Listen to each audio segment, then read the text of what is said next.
नमस्कार सगळ्यांना, सारिकाज एज्युकेशनल वर्ल्डमध्ये सगळ्यांचं स्वागत आहे। आज आपण इयत्ता 8वीतील इतिहासातील प्रकरण 4 1857चा स्वातंत्र्य लढा या प्रकरणातील पुढच्या घटकाचा अभ्यास करणार आहोत। आपला पुढचा घटक आहे लढ्याचे नेतृत्व।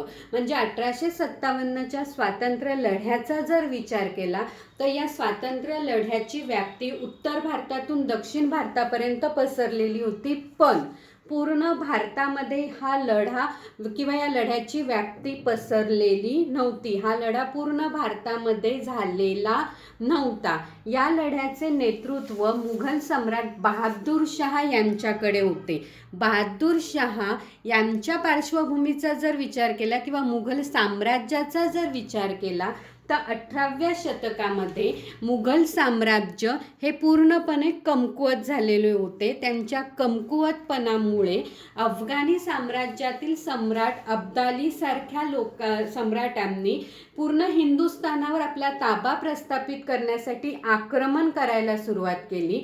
त्याचा परिणाम असा झाला की मुघल साम्राज्य कमकुवत झाल्यामुळे हिंदुस्थानाची जबाबदारी किंवा संरक्षण करण्याची जबाबदारी मराठ्यांनी स्वतःकडे घेतलेली होती आणि त्यातून पानिपतचं युद्ध झालं।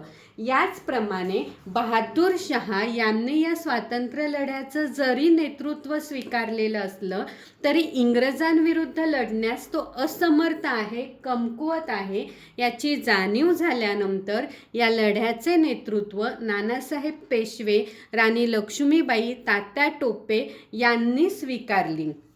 थोडक्यात या लढ्यामध्ये जरी हिंदू क्रांतिकारक संस्थाने किंवा पेशव्यांनी जरी ह्या लढ्याचं नेतृत्व स्वीकारलं असलं तरी काही मुस्लिम सम्राट म्हणजे मुघल साम्राज्यातील सेनापती, त्यानंतर मौलवी किंवा बेगम यासारख्या लोकांनी सुद्धा या लढ्याचे नेतृत्व केलं होतं। म्हणजे मौलवी अहमद उल्ला कुंवर सिंह, मुघल सेनापती बख्त खान, बेगम हजरत महल यांनी देखील या लढ्याचे नेतृत्व केलं। त्यामुळे हा 1857चा जो स्वातंत्र्य लढा आहे या लढ्याचं आणखीन एक वैशिष्ट्य म्हणजे या लढ्यामध्ये हिंदू मुस्लिम ऐक्य दिसून आलेलं होतं।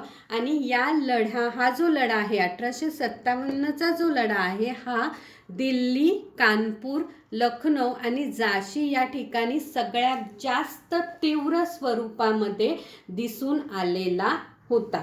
थँक्यू।